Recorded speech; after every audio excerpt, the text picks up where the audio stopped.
My name is Ruth. It was Thanksgiving, and my sister, Madison, stood up at the table, that rehearsed, smug smile I knew so well plastered across her face. Before we cut the turkey, she announced, "There's something we need to say." A chilling silence fell over the room. Fork stopped midair. My stomach clenched. I knew that tone. It was the same one she used when she got me grounded at 13 for a party I didn't even go to. "We took a family vote," she continued, sweeping the room with her gaze, like a beauty queen about to be crowned. "And we've decided you're no longer family." Shock was followed by applause. My cousin Christina clapped like she was at a show. My uncle Adam raised his wine glass and toasted. Even my own mother laughed and said, "Well, someone had to say it." I stood there, paralyzed, staring at my plate. The stuffing was cold, but my blood was boiling. My father didn't even look at me, just sipped his beer and muttered, "It's probably for the best." "Wow," I said, pushing my chair back slowly. "You guys really rehearsed this." Madison's smile widened. "You've been toxic for years. We're finally tired of pretending." "You're not family," my mother added, reaching for the cranberry sauce as if we were discussing the weather. "It's unanimous." I looked around. No one spoke up, not a single person. "Good," I said softly. Then I reached into my bag. "I figured this might happen," I added, pulling out a thick folder and placing it gently in the center of the table. The sound it made, thunk, cut through the laughter. Madison blinked. "What's that?" she asked. I smiled, leaned back in my chair, and crossed my arms. "Why don't you find out?" She picked up the folder and opened it, her mouth already twisting into that smug little smirk she always wore when she thought she was winning. Then she turned the first page and stopped smiling. Her face went pale. Her eyes scanned the next page, and the next. Then she screamed. I mean, screamed like in a horror movie. Her chair tumbled behind her as she stood up, snapping the folder shut as if it had burned her hands. "You monster!" she cried. Mike, her husband, grabbed the folder and opened it. Then his jaw dropped. He looked at me. "This is..." he began. I nodded once. "It's all real," I said. Every word, every receipt, every screenshot. The table went silent. You could hear a fork clatter in the kitchen. My mother's mouth opened, then closed again, like a fish gasping for air. "You were so sure I wouldn't react," I said, slowly standing up. "So sure I'd remain the quiet one, the doormat, the cash cow. But guess what?" I leaned in, looking Madison directly in the eyes. "Your little show, it's over. Let me tell you how we got to this point." Because Madison didn't wake up one day and decide I wasn't family. That decision was built over years. Brick by brick, comment by comment, betrayal by betrayal. I was never their favorite. Not even close. Madison was the star, the golden girl. Straight A's, a huge smile, knew how to charm a room. She could lie to your face and make you thank her for it. I, on the other hand, was quiet, reserved. I didn't need attention, and they hated that. They interpreted my silence as weakness. I moved out at 19, put myself through college, worked 2 jobs, never asked for help. Meanwhile, Madison flunked out of 2 courses, went to Europe to find herself, then came home and married Mike, the human equivalent of a LinkedIn profile and a blazer. The wedding? I paid half. My parents couldn't afford it, but somehow managed a 2-week cruise right after. I didn't complain. Never complained. Even when they joked I was the family accountant, I kept helping. Paying for my father's dental surgery, sending money when my mother said the heating bill was overdue. Even covering part of my cousin Christina's tuition when she was waitlisted for a scholarship.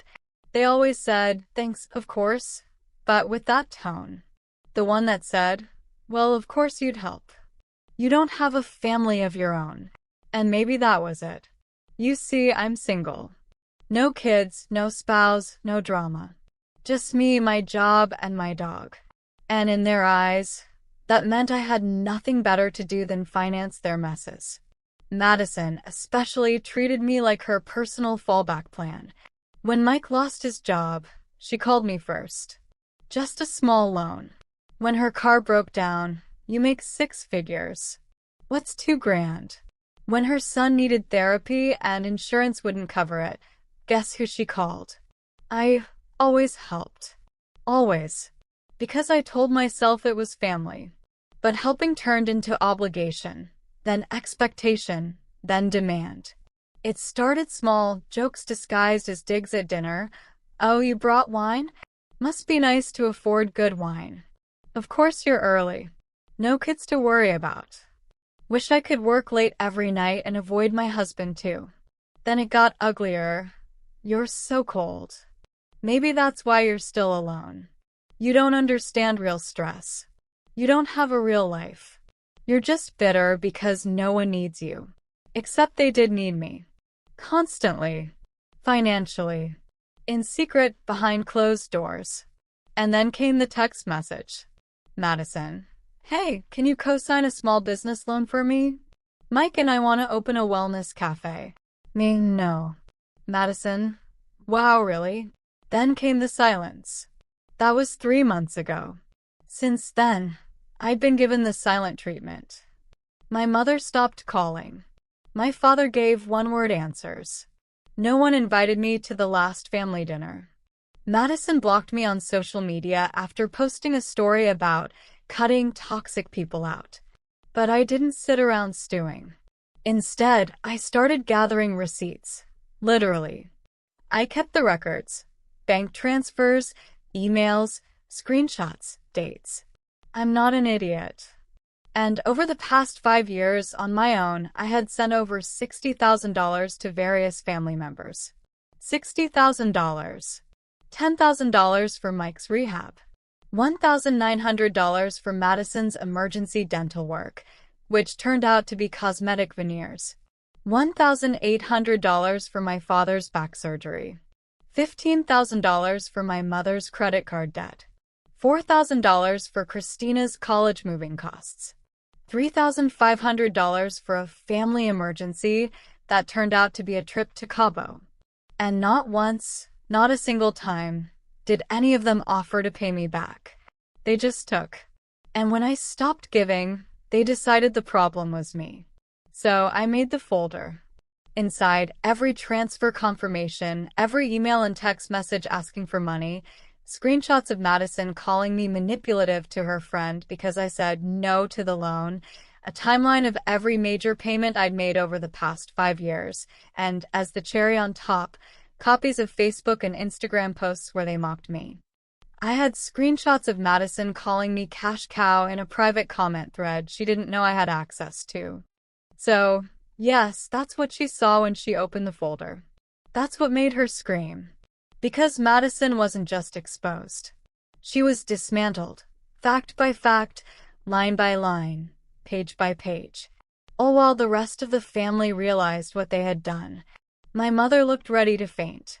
Mike. He looked at the line that read $4,200 to cover Madison's credit card, used at a Santa Monica hotel with someone named Susanna, and just said, "What's this?" I didn't answer. I didn't have to. Because for the first time, I wasn't defending myself. I was just showing them the truth. You kept records, my mother said finally, her voice trembling. Of everything. I turned to her, calm as ever. You never remembered, so someone had to. Madison was still standing pale, her fists clenched at her sides. Her eyes flew to Mike, to me, to the folder. This is a violation, she spat. You had no right to. No right, I said, slowly standing up. You just stood in front of this entire family and declared me non-family. You all applauded. And now you're upset because I came prepared. Mike turned another page in the folder. What's this about Santa Monica? He asked, his voice tight. Madison's head snapped toward him. Don't start. Who's Susanna? He continued. Why were you at a hotel for 3 nights on my credit card? Her silence was louder than any answer. "Wait," my mother interrupted, holding up her hands. "Can we all just calm down and be reasonable?" "Sure," I said. "Let's be reasonable. Let's talk about the time you called me a parasite while cashing the check I sent you." She blinked. "That's not fair. We were under stress." "No," I countered.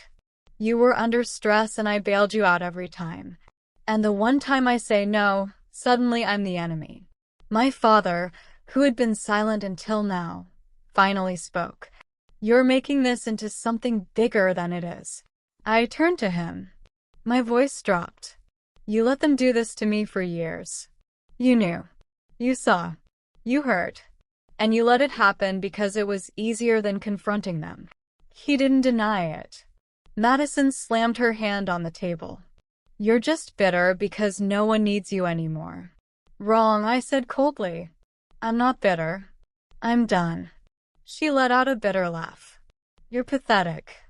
Do you know how dramatic this all looks? Bringing a folder, printing screenshots. You think this makes you the victim? You're just proving you're a control freak. And you're just proving," I said, "that you only cared about me when I was paying your bills." "You can't play the martyr," she yelled. "You chose to help. You didn't have to. And yet," I said, taking a step forward, "you expected it every single time, until it wasn't help anymore. It was duty. And when I stopped, you kicked me out of the family." My voice broke, not with sadness, but with rage. "You didn't want a sister. You wanted a wallet with legs." Mike stood up now, holding the folder. "Is this true?" he asked, looking at Madison. "All of this?" Madison looked at him and, for the first time, had no answer. No fake tears, no deflection, just silence. "You lied to me," he said. "About the hotel, about the money, about him. You made it seem like he was crazy." "I had to," she exploded. "He was turning everyone against me." "I wasn't," I said. "You did that all by yourself." The room fell silent again. Then my mother leaned forward and tried one more time. Her voice softened. "Listen, honey. Maybe we overreacted, but we're still family and family fights. Let's just put this behind us." I cut her off. "You're not listening to me." She blinked. "What?" "I'm not asking for peace. I'm not asking for forgiveness. I'm saying I'm done." Madison scoffed. "Oh, stop pretending this is some big moment. You've said that before." I looked her straight in the eyes. "Not like this." I reached into my coat pocket and pulled out another envelope. "Now what?" my father asked, clearly exhausted. I tossed it onto the table. Mike caught it before it slid off. He opened it. "Read the first line." His eyes widened. "What is this?" he whispered. I answered for him. "Power of attorney forms for Mom? Revoked. Medical proxy revoked. Emergency contact removed. I've already signed the papers. I am legally and emotionally responsible for none of you." My mother gasped. "You're cutting ties completely?" "Completely," I said. "As of now." "You're being selfish," she said, tears now forming. "We made mistakes, but we're still your family." I turned to her and my voice dropped again, final. "No, you're not." I picked up my coat, looked at them one last time, and walked out the door, leaving them in the middle of their Thanksgiving dinner, stunned and speechless, surrounded by cold food and ugly truths. I walked out and didn't look back. Not because it didn't hurt. It did. But as I closed the door behind me, stepped off the porch, and into the cold night air, I felt something inside me shift. For the first time in years, I could breathe. I didn't go straight home. I pulled over by the lake I used to visit as a child, the place where my father used to take me fishing. I sat there in silence, looking out at the still water, and felt something I hadn't felt in a long time. Nothing pulling at me, no guilt, no pressure, no one waiting for a check, a ride, or a favor. Just stillness. The next morning, silence. The day after that, still nothing. But on the third day, the messages started. First my mother, a missed call, then another, then a voicemail. Do you really mean it? We were angry, but we're still your family. I didn't reply. Then came Madison's text. You don't even realize what you've done. Mike's filing for divorce. Are you happy? There's something really wrong with you. Then my father, you've gone too far. We all said things we regret, but what you did was nuclear. Your mother's a mess. Come fix this. I didn't respond to any of them. And honestly, I thought I'd feel guilty. I thought I'd spend sleepless nights, wondering if I'd gone too far. But instead, I slept better than I had in years. There was no more dread about each message. No more waiting for the other shoe to drop. For the first time in a decade, I could hear my own thoughts. I started waking up early, going for runs, making coffee slowly. I booked appointments I'd put off for years. Dentist, doctor, even a therapist. Not because I was broken, but because I was finally allowing myself to take care of myself.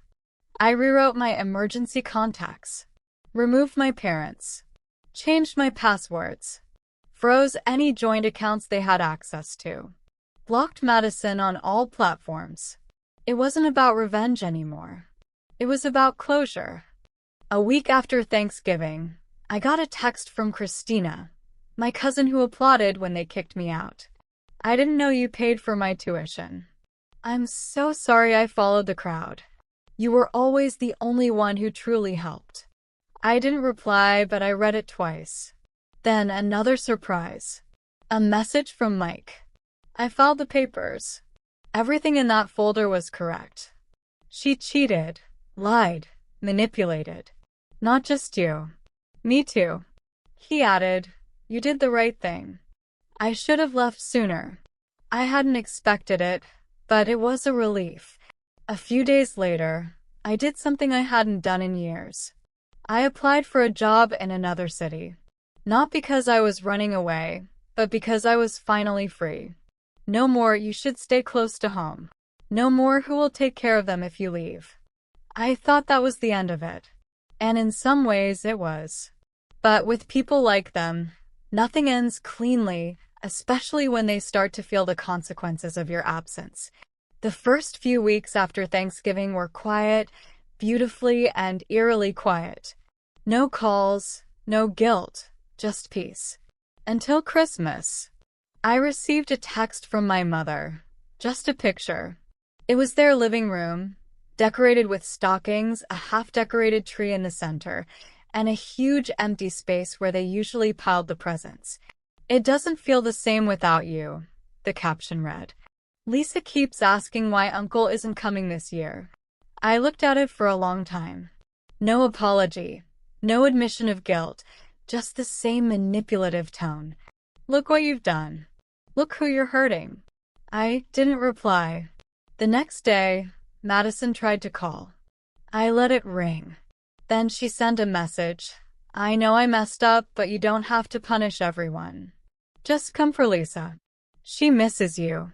2 minutes later, also Mom and Dad are behind on the house financing. I know you don't care anymore, but the bank called today. Thought you'd want to know. There it was. The ask.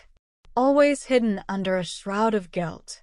Always covered in a false sweetness, but it always ended the same way, with a request. I blocked the number. On Christmas Eve, another text, this time from my father. You made your point. We get it. But enough is enough. We need help. We're still your blood. That night, I sat alone by the fireplace with a glass of wine. I looked around my small apartment. No tree, no noise. Just me and the silence they always said would destroy me. And for the first time in my life, I was grateful for that silence. But it didn't end there. January. I got a call from a number I didn't recognize. I answered out of habit. Am I speaking with Ruth? A male voice asked. Yes. Who's calling? My name is James, he said. I'm calling on behalf of your father. He mentioned you are the primary executive of the family trust. I froze. I revoked that role 2 months ago, I said. It was finalized by the family lawyer. My name is off everything. The man paused. I see.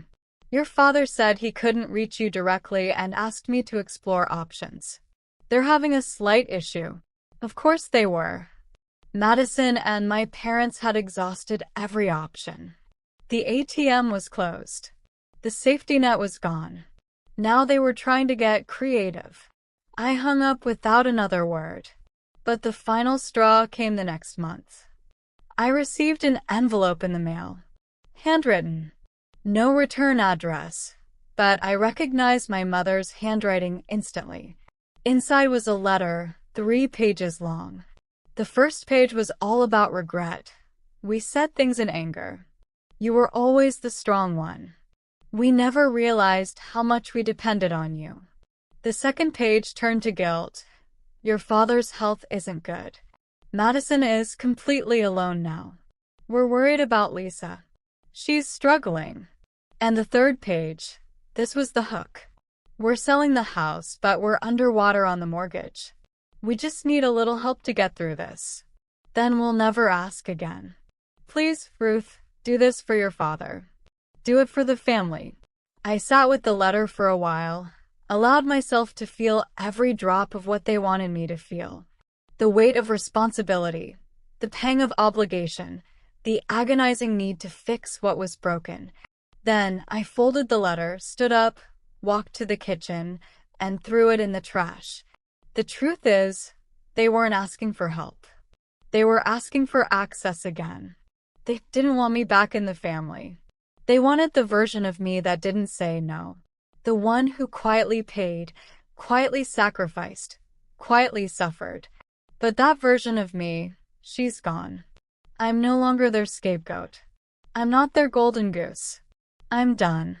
And the most terrifying part for them? I'm doing just fine without them.